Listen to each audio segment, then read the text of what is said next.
Welcome to my YouTube channel. मैंने आपको history की सबसे पहली वीडियो में बताया था कि आप प्लेलिस्ट में जाकर देख सकते हैं कि हिस्ट्री 3 पार्ट्स में डिवाइड है। ठीक है, एंशियंट, मिडिएवल और मॉडर्न।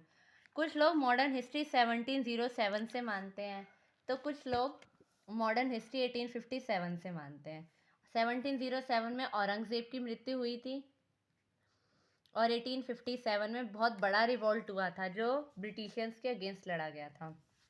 ठीक है, अगर आप मॉडर्न हिस्ट्री की बात करते हैं, अगर हम एंशियंट हिस्ट्री की बात करते हैं तो उस समय जितने भी किंग थे वो मतलब हिंदू थे, तो हिंदू पीरियड कहते हैं। अगर मिडिएवल हिस्ट्री की बात करते हैं तो मुस्लिम पीरियड होता है।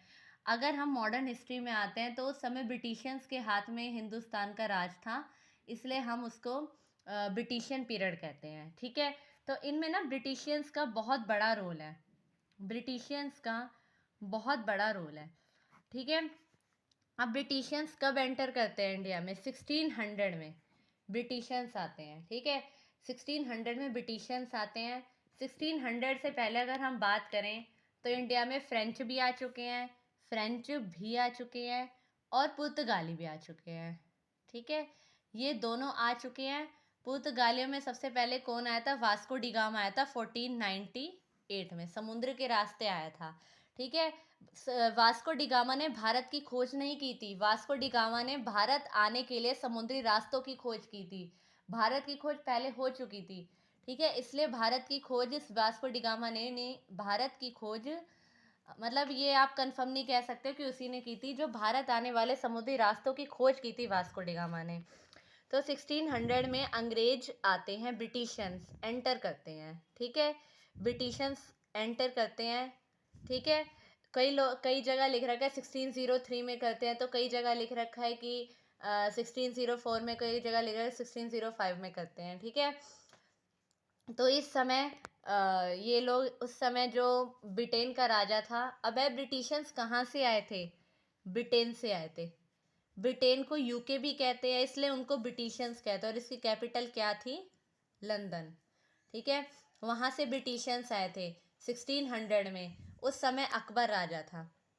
ब्रिटिशियंस क्या करते हैं? 4-5 साल इंडिया घूमते हैं, 4-5 साल इंडिया घूमते हैं। ठीक है, तो 1605 में अकबर की मृत्यु हो जाती है। 1605 में अकबर की मृत्यु हुई। ठीक है, अकबर की मृत्यु होते ही अकबर का जो बेटा होता है, कौन होता है? सलीम भी, उसका नाम सलीम भी होता है और जहांगीर भी होता है। ठीक है, अकबर का बेटा सलीम भी होता है और जहांगीर भी होता है, दोनों नाम उसी के ही हैं। मुगल सल्तनत में अगर आप देखोगे तो उनका नाम बचपन का कुछ और है, अगर वो बड़े हो गए हैं तो उसका नाम कुछ और है। ठीक है, जैसे अकबर का नाम भी बचपन में जलालुद्दीन था, बाद में उसका नाम अकबर हो जाता है। शाहजहाँ का देखोगे तो बचपन में नाम खुर्रम था, बाद में उसका नाम शाहजहाँ हो जाता है। तो इस टाइप के आपको सारे मुगल जितने भी शासक हैं सबके आपको दो दो नाम मिलेंगे ही मिलेंगे। ठीक है, तो सलीम और जहांगीर 1605 मतलब राजा बन चुका है। ठीक है, अब इसी के बीच जब जहांगीर राजा बनता है तो वहाँ का राजा था जेम्स 1। जेम्स 1 कहाँ का राजा था? ब्रिटेन का। वो अकबर के पास लेटर भेजता है। किसको भेजता है अकबर के पास लेटर लेकर? William Hawkins. विलियम हॉकिंस को लेटर लेकर भेजता है, किस लिए? ईस्ट इंडिया कंपनी खोलने के लिए। ठीक है, जब वो लेकिन वो लेटर आता तो अकबर के लिए है, लेकिन वो अकबर की डेथ हो चुकी होती है, तो उस लेटर पर जहांगीर हस्ताक्षर करता है। ठीक है, उस लेटर पर किसने हस्ताक्षर किए? जहांगीर ने। जहांगीर उस लेटर पर हस्ताक्षर करता है। ठीक है, जहांगीर ने ये सोचकर उस लेटर पर हस्ताक्षर किए थे कि अगर कोई बाहर की कंपनी हमारे यहाँ आकर कंपनी खोल रही है, ठीक है, तो ये हमारे लिए बेनिफिशियल है क्योंकि यहाँ के लोगों को रोज़गार मिलेगा। इसलिए जहांगीर ये सोचकर उस कंपनी के जो हस्ताक्षर कर देता है। ठीक है, अब इसी समय यहाँ पर पुर्तगाली भी व्यापार करते थे। ठीक है, जैसे पुर्तगालियों को पता लगता है कि ब्रिटिशियंस भी यहाँ पर व्यापार करने वाले हैं, ठीक है, तो पुर्तगाली और ब्रिटिशियंस का युद्ध होता है। ठीक है, पुर्तगाली और ब्रिटिशियंस का युद्ध होता है। 1613 में ब्रिटिशियंस जीत जाते हैं। ब्रिटिशियंस मतलब अंग्रेज। अंग्रेज जीत जाते हैं और सबसे पहली कंपनी कहाँ खोलते हैं? सूरत में।